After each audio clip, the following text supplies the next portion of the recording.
Well, I think we're ready to go. So good morning, everybody, and welcome to another great ThinkLA discussion. Today's topic is return to work. I'm Andrea Green, Operations Manager with ThinkLA, and we're so happy that you could join us today. We have a great panel to talk about all the issues that surround returning to work and possible solutions. We'll review current best practices and what's practical in a work world that is nothing like it was before. Here's a few announcements just before we begin our conversation. Check out our website at thinkla.org to register for upcoming webinars, events, and great membership information. Listen to our ThinkLA podcast, which is on iHeartRadio, Apple Podcasts, and Spotify. Sign up for our weekly newsletter for lots of great articles and resources and member benefits, and become a ThinkLA corporate or professional member today. Here are a few of our upcoming events. On October 26th at 9 a.m., we'll host a free virtual event called The Brown Effect, a BIPOC conversation. We'll focus on moving beyond the hiring process and digging deeper into how companies can engage BIPOC employees by understanding the essence, creativity, and culture they bring to the table. And don't forget, this is a free event. On November 11th at 6:30 p.m., we'll be at All Season Brewing hosting Cocktails and Connections. And guess what? We're back for our first live event this year. Join us at this in-person mixer to meet new industry friends, generate ideas, explore potential partnerships, and expand your network. If you're new to LA, it's a great way to meet your next mentor, boss, friend, or client in a casual atmosphere. We're happy to say that event proceeds will be donated to a local nonprofit organization. And yes, it is in person. On November 17th at 12:30 p.m., we present Developing a Coach Approach for Managers. Managers not only communicate differently to their teams, but also set expectations and develop them differently. In this 1-hour training program, attendants will learn what it takes to be more effective and confident managers through a foundation of coaching. They'll walk away with a framework to help improve and develop the people on their team. Some great events to look forward to. Now, let's get to today's topic. Joining us are Kirk Guthrie, Senior VP, Executive Director of HR at InOcean USA, Jessica Golden Cortez, Attorney at Law at Davis and Gilbert, Juan Suarez, Senior VP, Western Region at the 4As, and Don Lupo, our Executive Director here at ThinkLA, will be our moderator today. Just a reminder, please submit your questions at any time during the session via the chat button or by using the raise hand feature at the bottom of your Zoom screen. We'll address as many questions as we can during Q&A towards the end of the session. Now, I'll turn the discussion over to Don. Welcome, Don.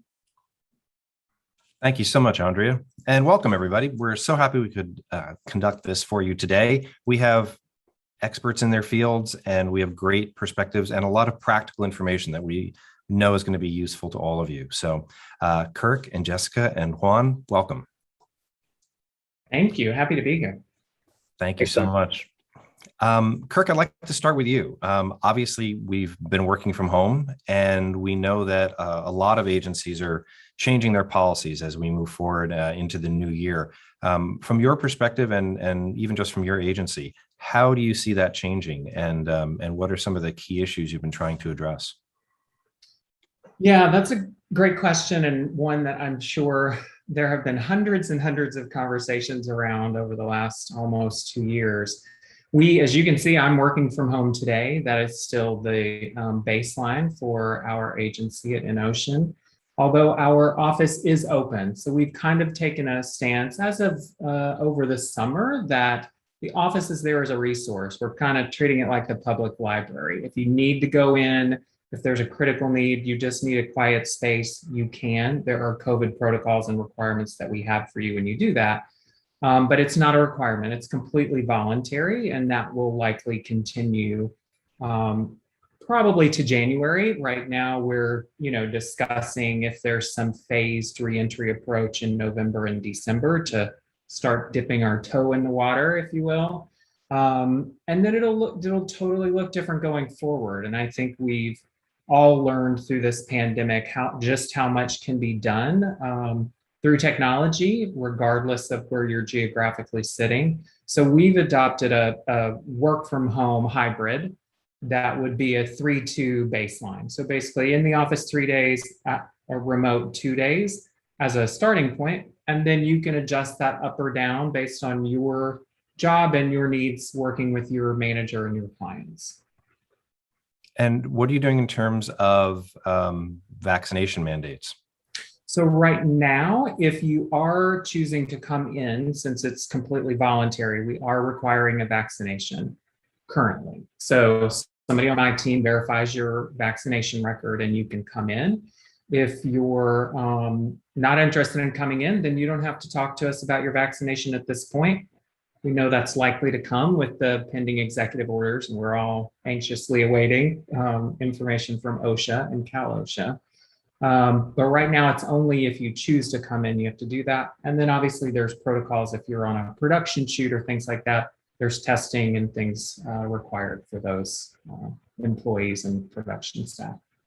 Okay, thank you for that.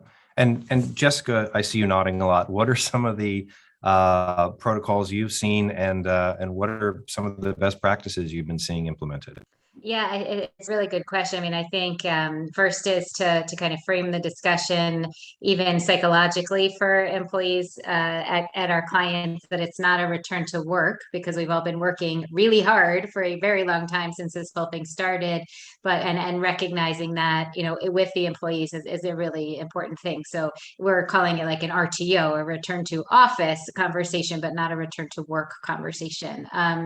That's just a psychological kind of morale question. But in terms of best practices, you know, obviously you have to be very focused, not just at the federal guidelines, but also at your state and local guidelines for all of you to be paying attention to, you know, do we have to, you know, are masks mandated? Does it only matter if you have a vaccine, you know, if you're vaccinated or not?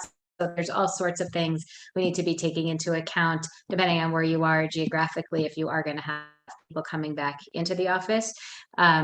Right now, we just started to have some conversations with clients who are considering a kind of dip your toe in approach, similar to what you were just saying, Kirk, in a kind of November, December timeframe, but thinking of something more formalized effective January. Of course, that's going to be subject to any possible new strains of COVID that could jump out of nowhere, like, you know, as we experienced over this past fall.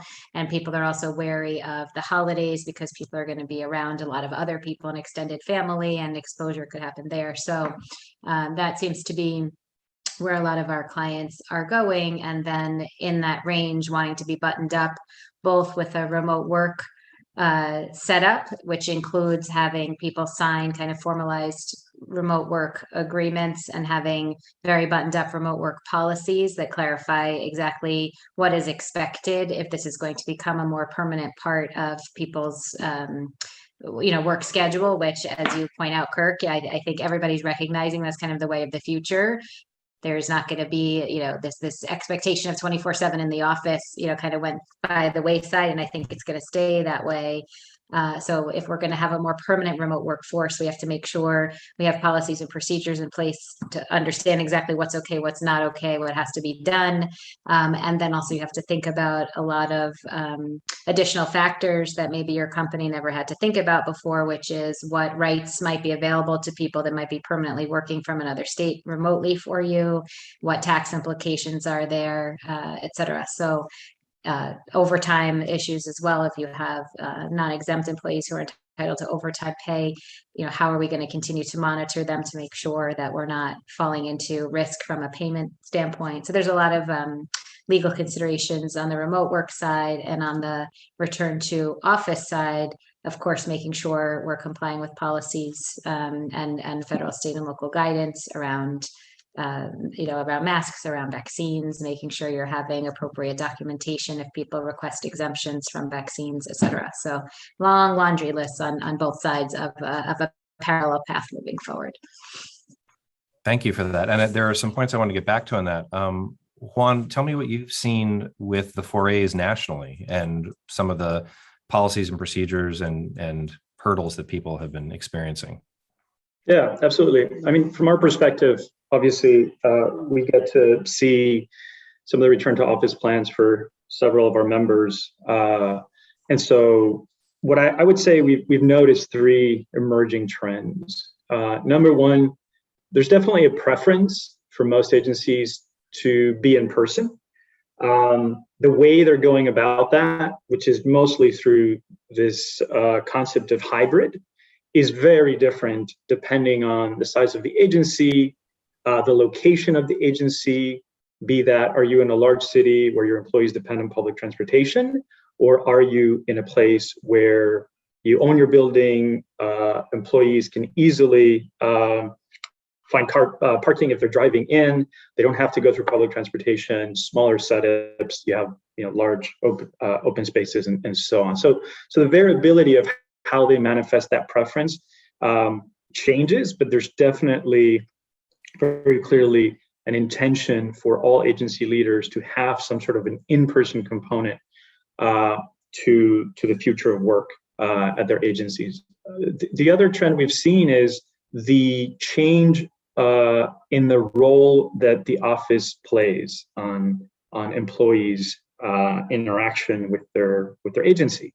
Where in the past the office was, again, really a place to just get work done. You'd have your assigned space, and you had printing, and you did your finances and your expenses and your meeting rooms, but it was still a place where you primarily went to get work done.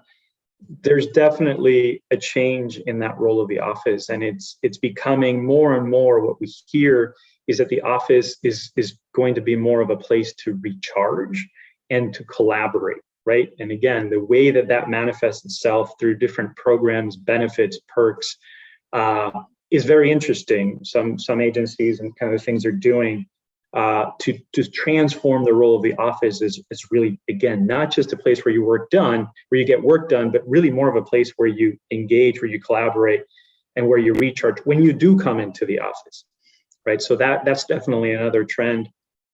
And I think third is really, at the end of the day, flexibility.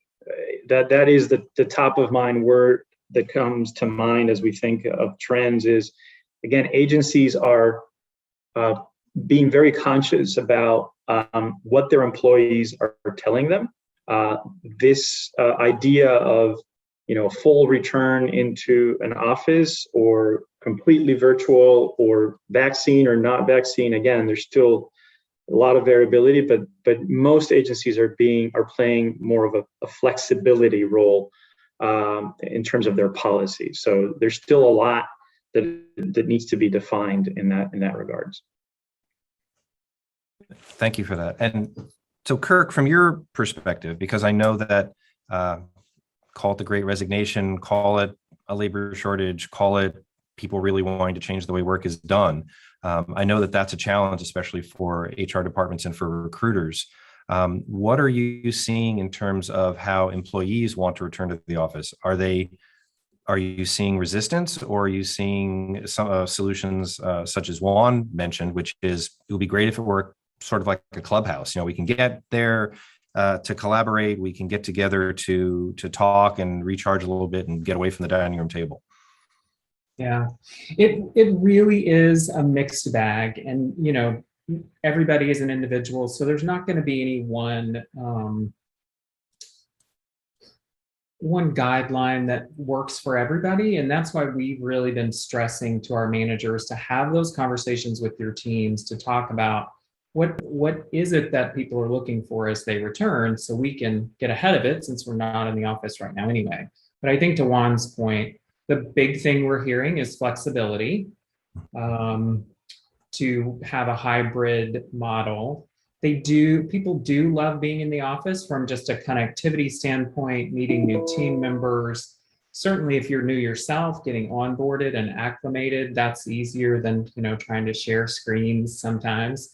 But they do want that flexibility. Look, we're, especially here in LA, we are a commuter metroplex. And so people have gotten accustomed to, understandably, a lot more value in their day when they're not spending, an hour plus each way driving to the office. And we've seen the value as well, because they're able to tackle work at a little bit, more flexible schedule. So I think that's going to be key. And we're hearing that not only from our employees, but from candidates. I mean, there's a lot of conversation with candidates about how often am I expected to be in the office? Do you offer fully remote positions? So forth and so on. And we do, depending on the job. So it's a real conversation depending on the level of the role and the specificity of the role and how client-facing they are or back office they are, so to speak. Interesting. So Jessica, you brought up a lot of, I know there's a laundry list of issues that people have to deal with, both legally and from a process standpoint. What are some of the key areas that you think people really need to keep in mind? Is it health insurance? Is it tax laws? What should people keep in mind when they've got a partial or significant remote workforce? Yeah, I mean, I think it really touches each aspect of the employment relationship when you've got people that are going to be permanently remote. I mean, starting from onboarding them, and as we focus on diversity, equity, and inclusion, that inclusion piece is inclusion impeded by the fact that we're all only looking at each other's faces on screens. How are you making sure that you're making the effort to bring that person into the organization and make them feel part of things? So that can be challenging from a DEI perspective. So starting from when they come in, then when they're onboarded, how has performance evaluation, how has that process been impacted by everybody's remote work arrangement over the last 18 plus months? It's harder to give the feedback when we're not quite sure what everybody's doing all day. We can tell sometimes that people are online, other times we can't. Are they getting their work done on time or not? Are we infusing kind of we've seen risk of kind of gender-based assumptions being put into that, she's super distracted, or she's not been online as much, but she has young kids, so she's probably really busy with her kids during the pandemic, right? Making assumptions that women in particular are not as committed to their job or prioritizing home over work, and stereotypical kind of statements, or even getting into evaluations that you can see that could lead to discrimination claims, because stereotyping is a form of discrimination. From the wage and hour perspective, as I mentioned a little while ago, it's very much on the honor system for those people that are entitled to overtime pay if they work in some parts of the country more than 40 hours a week. In California, down to the day, if they work more than 8 hours in a day, you have to be making sure that you're carefully monitoring that so that you pay people properly. So, how are we able to do that when people are working remotely and we're not exactly sure what their time is? It's an honor system. We've seen unfortunate, potential for abuse there, and it's hard to to combat that when you're in a completely different place. We've had employees that are requesting to go work from other countries, and of course other states where our employers might not be licensed to do business. So we have to figure out what factors go into that. Are people going to then have to hire some kind of PEO internationally that can kind of act as the employer of record in Costa Rica, because we don't have an office in Costa Rica? I literally had a client that had an employee who wanted to go work from New Zealand during the pandemic, and we had to have a whole conversation about the fact that this person would literally never be kind of even awake at the same time as everybody else, and was that reasonable? You want to be flexible, and you want to retain talent, but there's also a limit at some point as to what is reasonable to allow you to get your work done and collaborate with your colleagues. So, and then of course at the local level, you've got different paid sick time laws, you've got different paid leave laws, all of these things that your organization maybe never thought about before because you've never had an employee in Idaho before, or Colorado, or somewhere, and now you do. So it's just a lot to think about with the continued remote work arrangement. But you're right, everything that you, Kirk and Juan, are saying. We're seeing a lot of people just quite frankly say to our clients, if you're not going to give us this arrangement, we'll go find an employer who will. And they're not shy about it. We've seen, a ton of, as we all know, this great resignation concept. We absolutely are seeing that as well. And then people are in a talent shortage, which brings up its own whole host of challenges as well. So runs the gamut. Thank you. And Juan, I want to come back to one of the points you made earlier, but Kirk, here's a question for you as well. How are you handling things, and Jessica, this will tie into you as well. How are you handling things such as you've got a remote worker in another state, and things like health insurance and whether they're covered or not, or the particular labor laws in that state? Does it apply just from a practical standpoint? Do the laws where the company is based apply, or where the employee is based apply? Yeah, that's a great question. And it's been, I'm sure Jessica's phone rings off the hook with that very question every day. It's been a learning for us. I will start with the baseline of saying, fortunately, we are a California-based employer, so we're leaning into pretty high employment restrictions anyway in California. So typically speaking, we're following that. We're in pretty good shape in just about most states, right? So that put us ahead of the curve with that. But it's been a definite growth. Before the pandemic, I think, to Jessica's point, we were set up already in about 8 to 9 states, and we're with a national healthcare provider. So network was not an issue as far as that was concerned. But we're now set up to do business in about 23 or 24 states. So we've expanded our licensing and our payroll operations to accommodate the migration, if you will, away from some of the higher cost of living areas because of that very ask. We've now started to curtail that a little bit because it's just getting, costly, and then you have to pay payroll taxes and do revenue tax filings in all those states. So now we have honest conversations with employees about which states we're set up in if they say they're looking to make a move, and kind of say, interested in any of these states? If not, then we have a deeper conversation. And that's the same we do with targeting candidates. We're open to candidates in any of those states that we're registered to business in. There may come a time, to Jessica's point, that we incorporate more of a PEO operation to just go ahead and get set up in all 50 states. But that's not really, we haven't really gotten to a point that that's needed, since we were already in, a good 9 or 10 states, and we've gone up to about 24. It's also important to mention that as a general matter, employees are generally protected under the laws of the location where they're predominantly working from. So, during the beginning of the pandemic, I live in New Jersey, I work in New York City. I've always been protected by New York City laws because I was in my office every day. If a claim came up during, the pandemic, I would say, well, I'm only from home because I'm literally not allowed to go into my office right now. It's closed, at the beginning of the pandemic. I would still have said, New York City law applies to my employment. But over time, if I start to become a permanent remote employee here in New Jersey, then that would change things, and I would, become protected under the New Jersey laws in terms of my rights as an employee, the laws that protect me, my sick leave, my paid family leave, all those kinds of things that are at the local level. So the other thing that I just wanted to kind of bring up for both of you to opine on was when you were saying that people are kind of wanting to move around. I love that you're like, here, pick a state, any state, but only these 22. I love that idea. I'm wondering how they respond to that. But many of our clients have also started to ask, not necessarily that they're going to do this for morale reasons, because I could imagine it wouldn't necessarily go over particularly well in some cases.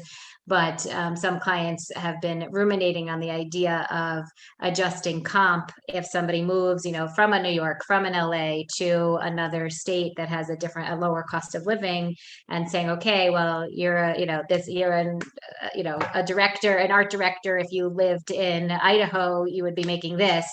And so we're not going to pay you New York salary if you live in Idaho, kind of question. So, it's lawful to change people's comp, for at-will employees. You can do that on a prospective basis in case anyone was considering doing that. And you could, again, it's more of a morale. How are people going to react to that? That I think you'd have to be considering much more than a legal question on that. Yeah, I would just jump in on that one and say we've heard a lot of chatter on agencies considering that for folks moving out of state, especially if they're going from some of the high cost cities like New York, LA, and San Francisco to other cities that have lower cost of living. Although we've heard a lot of chatter, nobody has, to my view, has really put it in writing as part of their employee contract. Primarily, I don't think that's out of the question in the future, but what's holding back right now on anyone really pursuing that route is what you mentioned earlier. We are in a talent crunch. And so right now, that we just don't want to add any more stress to that relationship that potentially could push good talent away. In some cases, some of this talent that is opting to move out to other areas is also sometimes the more senior talent that we want to retain. And so telling somebody that we're going to decrease your pay is not necessarily a welcome conversation. And there's also the complexity of, well, what if that person wants to come back? Or do they, once you establish that precedent, then you have to deal with people, again, if they move to another state, if they want to come back, then do you have to raise their salary? And so even though there's been a lot of chatter about it, I think we haven't seen anybody that has actively pursued that as a policy in their employment contract so far. I don't know, Kirk, have you guys made a decision on that? We have, and our decision is we're not adjusting pay. I mean, to your point, the roles and responsibilities haven't changed regardless of where you're sitting. We were comfortable paying you for those roles and responsibilities. And we're in such a crunch for talent that just doesn't make any sense to start getting into that level of splitting hairs, if you will.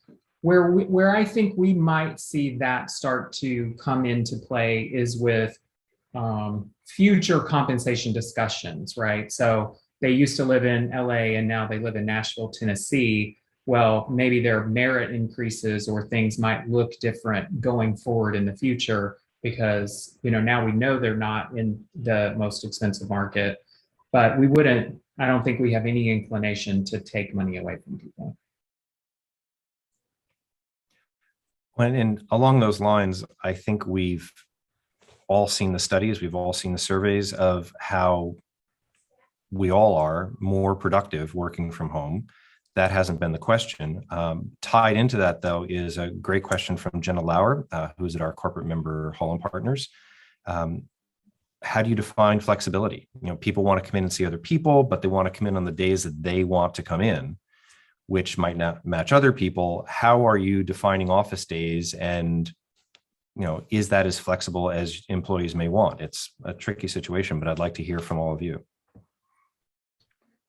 Yeah, that is tricky. We have not defined them yet, Jenna. We have not said these are the 3 days that we're going to pick as our 3-2 split. We are leaving that up to the functional team. So we're saying, look, and what we're encouraging people to do is to not pick all 3, but to pick the one. So if you want to have one day that the whole team is there, or the day that your team or staff meetings are happening, or your predominant client meetings are happening, then set a standard that everybody's here on Wednesday. Outside of that day, you have flexibility. So it will definitely be a learning curve. We're going to have to, I'm sure hit a few potholes as we work through that. But we're focusing on, look, pick a primary day by a functional division. What's most important to you for your team connectivity? Outside of that, leave it to them based on their client schedules, their meetings, or things like that. And we're also trying to set expectations that while that 3-2 hybrid may be the standard, there will be some weeks that there aren't 2 days at home. It depends on what's on your calendar. And are you in the middle of a new business pitch? Are there some serious client meetings happening that week? And then there may be other weeks where you're at home 4 days a week. So it's also going to work out to, I think, be more of an average than it is a finite science.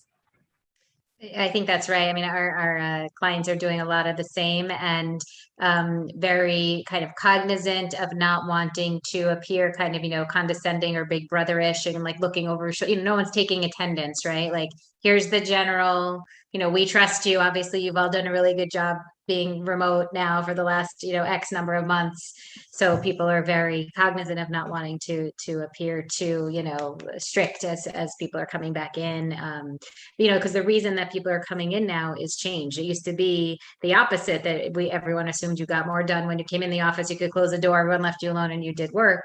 Now it's exactly what you're all saying. Oh, we have to get on the train. It's going to take an hour and a half. There's definitely going to be delays. By the time I get there, half my morning's gone. Then, and then you want want to see people because you haven't seen them in a while. So it actually becomes less productive for me when I go into the office now, because I'm so happy to see everyone in person.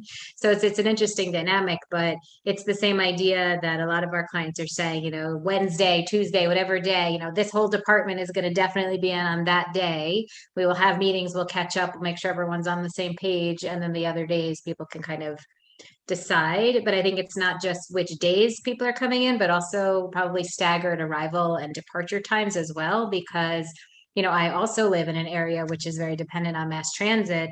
Many people are extremely uncomfortable, even though they're vaccinated, going on mass transit at those very busy times. And so I think we should expect to see, you know, I'm happy to come in, but I'll be in at 10:30, you know, when I can get on a much later train and get in when I'm not going to be packed like a sardine next to all these other people. So it's not just the days, but also the times during the day that I think we should be mindful of in terms of flexibility. And Jenna, what I would suggest is that you're not going to find a guideline that's going to please everyone. And so what we've seen a lot is just agencies starting to just really experiment, right? Choose something that will work for the majority, and that can be determined via surveys. A lot of agencies have been doing surveys of their employees as to their preferences, level of comfort, individual conversations, right? Gather obviously the information on the options that are going to be most popular, and put something, a program that can be tested. I'll tell you that some of the early movers that we saw from our agency membership were already putting guidelines of return to office for June 1st, right? And those were very early movers where they were requiring essentially people to start coming back into the office by June 1st for the majority of the days, right? And that was obviously on one of the extremes. But what we also learned is that agency was very quick to adapt, not only to the Delta variant, raising some of those concerns, but to just learning what worked and what didn't work. And that became because they were listening to employees, again, continuing this survey, their employee base, but also because some people were leaving, right? And they realized, oh, we got to change a portion here that's not too popular. We're losing people. They were also projecting, before anything happened and before June 1st hit, they were also projecting the level of attrition. So they were already preparing to say, okay, we think this decision is going to cost us to lose 5% or 10% of the people, right? And they would measure against that. So whatever you do, you have to put a stake in the ground and then kind of test and learn, because your situation is probably going to be, very unique and not exactly the same as any others. With that said, I will say some of the major holding companies are starting to make some pretty interesting moves. This week or last week, Havas, which is obviously part of a major holding company, announced that they will be requiring all U.S. employees to be back in the office by November 1st. Okay, and it's within a hybrid model, so it's kind of that 3-2 model that we've seen, but they are mandating that you pick the 3 days, and it's going to be, if you read the press, go look at Havas and their mandate around return to office on November 1st. But they've explained their plan, and they're very intentional about it. They want people in the office 3 days a week, and yes, divisions, and there's going to be some flexibility and so on and so forth. But they're one of the first ones they're being very prescriptive about mandating some form of return to office. So take a look at that as a guide as well. And I think a couple. Sorry, please, after you, Jessica. I was just going to say, I think that's right. I think that there's several clients and large holding companies as well that are kind of waiting to see what comes out of OSHA with the ETS, the Emergency Temporary Standard for the companies with 100 plus employees, and then will disseminate their plans once that comes out, so they can be in conjunction in compliance with that. So that's just another factor. And the draft went to the White House last week for review, and we're expecting it to be finalized and hopefully released before Halloween, but who knows. So just another point in terms of timing of when to start expecting, I think, more and more of these announcements. And Kirk, whether it's at InOcean or things you may have heard from your colleagues at other agencies, how much are you hearing about clients who would like people back in the office? Well, I think that's definitely driving what we see from a office use today. So the folks that we're predominantly seeing go in now on a voluntary basis are those kind of mid to more senior folks who are being called to some client meetings, and they're like, well, I might as well be at our office before because it's closer to the clients. And so we're, again, using it as that resource. But we've been very fortunate in that our clients are following a very typical approach and standard to what we've been doing as well, and being very cautious about how many people are in the office. So we've been fortunate in that regard. I'm sure there's some clients who, outside of California who are back in the office fully and expecting to see agency partners a lot more. Our key clients are in California. So again, we've been fortunate in that the approach has been very similar. Juan, what have you seen? Yeah, I would say Kirk is right.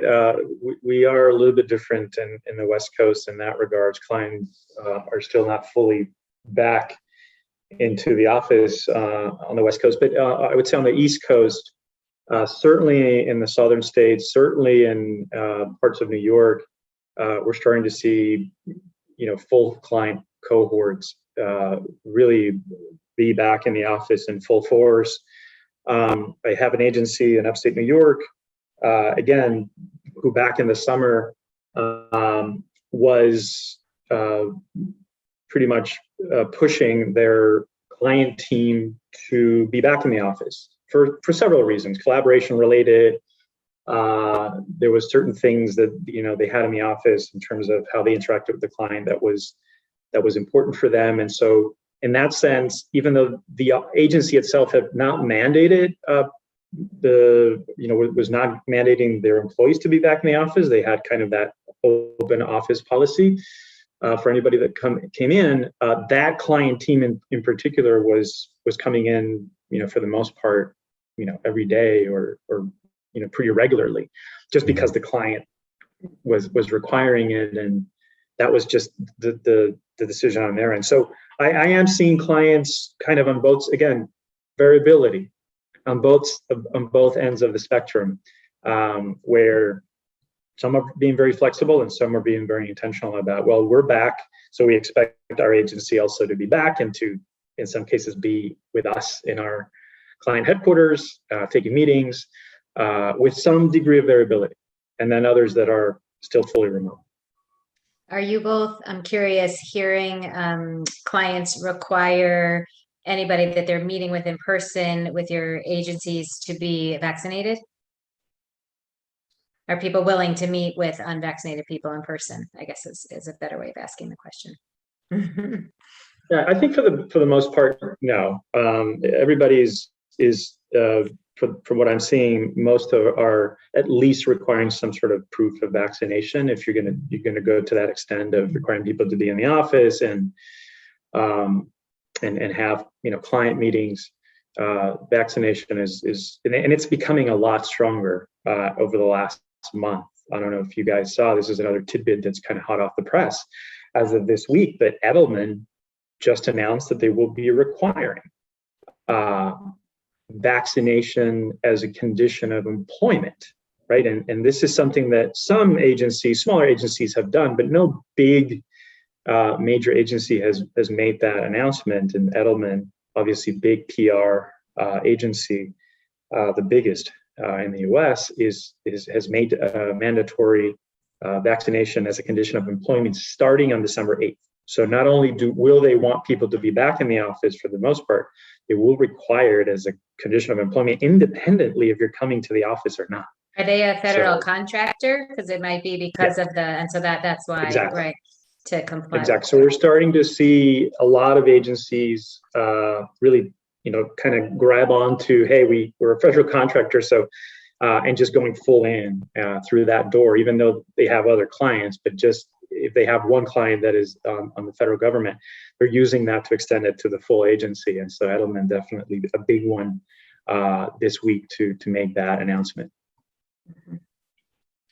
Yeah, we're seeing the same. We're seeing it's a little bit of a mixed bag. Again, our bigger clients are requiring it, or it's required to enter their building, and that's where the meeting is. So it's following their building protocols. But we do have some other clients that it's not coming up, so it's more on our end to set internal protocols of who can travel and what are the requirements and all of those sort of things that we're checking. And again, that I think will be boosted up once we see the standards out of OSHA.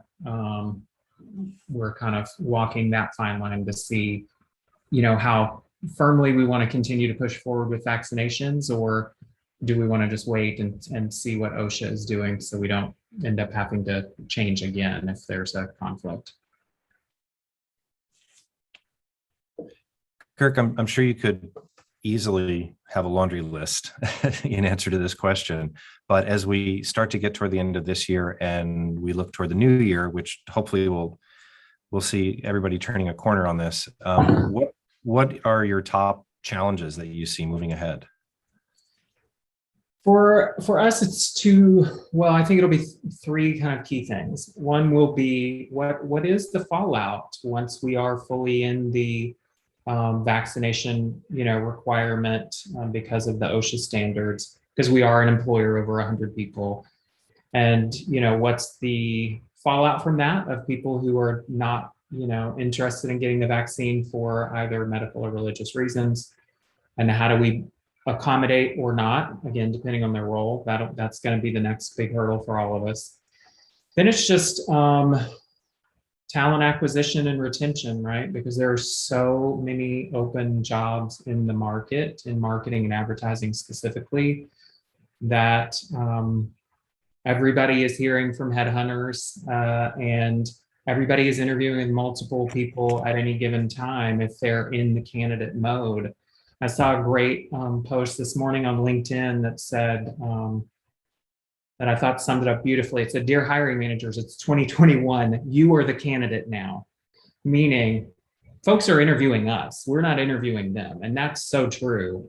Every candidate we talk to has got a couple of irons in the fire and is saying things like, "Can I get back to you next week after I wrap up these other final interviews?" And it's so competitive. It's like nothing I've seen in the last 10, 15 years for sure. So that'll be the other challenge. And then the third will be managing the flexibility that we talked about earlier. I think from a connectivity and a morale standpoint and a communication standpoint, this is a broad generalization, but communication is easier when everybody is either in the office or everybody's out of the office. Once we move to this hybrid, there's going to be a whole new level of communication gaps, unfortunately, while we learn our way through it, because conversations will continue to happen in the room, and now only half of the people hear it because half of the people were on the call, zooming in or what have you. So I think we're going to have to be very mindful of how overt we are about communication and making sure everything trickles down and making sure people aren't left out of the communication process or decision-making process. Again, when some people may be in on Tuesdays and some people aren't in on Tuesdays, and when are those conversations happening and where are they happening?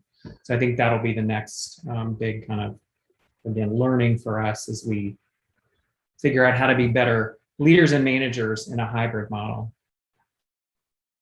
Unlike American Express, which said they're willing to give employees a whole month to work remote all year. So we'll see how that goes. Okay. Can they do that all at once, Don, or do they have to? I like to take all my PTO and my remote work all at once.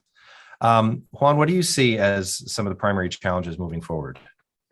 Look, I'll nod to some of the stuff that Kirk said around the tracking of complexity and talent acquisition. I would say the one thing I would add that is a clear one from our vantage point is maintaining culture and identity. right? Because you have so much variability in terms of people's location. What used to be, again, going back to the role of the office, what used to be a fairly easy thing when you ask an employee, why do you like working at your agency, or what's your culture like? There was always a reference to the space, right? Either we have the bar, the hidden bar behind the office, or we have the cool ping pong tables or break rooms, whatever that was. It always had a reference to the physical location. And if you think that over the last year, you've had many people that are coming in completely new into an environment where they haven't experienced the culture as it relates to its location. And it seems like we're going to continue again in that kind of hybrid environment to a sense, is how do you maintain a sense of culture and identity that is unique to your agency, right? And that's been, I think, the challenge that I keep hearing about from our agency leaders is what really makes us different from the agency next door today, right? When we don't have that physical space that used to be really the differentiator for us. And I think that's going to continue to be a challenge. Thank you. Jessica, from a legal standpoint, please finish us on a good note. What do you see as some of the top challenges? Let's take it from that angle.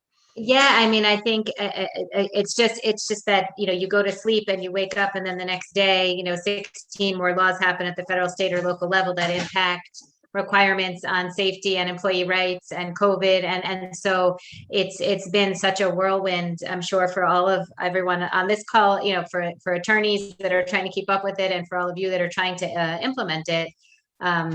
So we just have to, just to continue to navigate the federal, state, and local level to make sure that as you're reopening in a way that is compliant with all of the obligations at every level of government, as well as within your own building that your landlord wants. So there's just a lot to keep track of. And then with your remote employees, it's all of the things, we've been talking about throughout the session, at the sick leave, the different policies, the rights they have in the locations where they're predominantly working. I think a really good way to kind of address that and get in front of it is, well, first, we want to give as much lead time as we can once we decide whether, that people are going to come back, and what this, we want to give as much time as we can to people, especially in the effort to retain them, because, obviously people are working very hard from home, but there might be childcare changes because they haven't needed a full-time caregiver while they've been home, things like that. So, from a legal standpoint, you don't want to lose people. You don't want caregiver or familial status claims to creep up because people feel like they weren't given adequate notice. So I would say, once you've decided what your plan's going to be in terms of a return to office on some regular basis, let's do your best to give as much lead time as you can. And then those policies I talked about earlier, and any kind of remote work agreement, once you're making remote work any kind of more permanent part of somebody's employment with you, have a buttoned up agreement that, very clear on the expectations, the safety requirements that they even have to have in their home. Make sure that that you understand what costs you might have to reimburse for people who are now working from home, because that's become their office. I think one of the handouts we're giving the attendees today includes some summary, some of the states that have expense reimbursement requirements for employees. So the more buttoned up we can, and the more proactive we can be about organizing all of this before it all officially goes into effect, the better off all the organizations will be. Thank you for that. Those are all the questions I have, and all the questions we have from our attendees. I want to thank all of you very much for being part of this. I learned a lot, and I hope everyone else did as well. Wow, what a great discussion. Such useful information. Thank you again to all of our hosts, all of our panelists, and our hosts for your input and knowledge about this important subject. It's so new and changing and developing daily in this new world of return to work at the office. So thank you again. We really appreciate you. Don't forget to register for our other upcoming webinars and a return to live events. We'll be sending out a survey, and we truly rely on your feedback. So please respond. We'll also send out a recap with any links to any resources and organizations mentioned today. And again, thank you all for your for everything that you give to us today. Our panelists and our ThinkLA staff for all your work in making this event possible. And of course, to all of you in our audience for being here today, thanks again. And we appreciate you. Take care and be safe.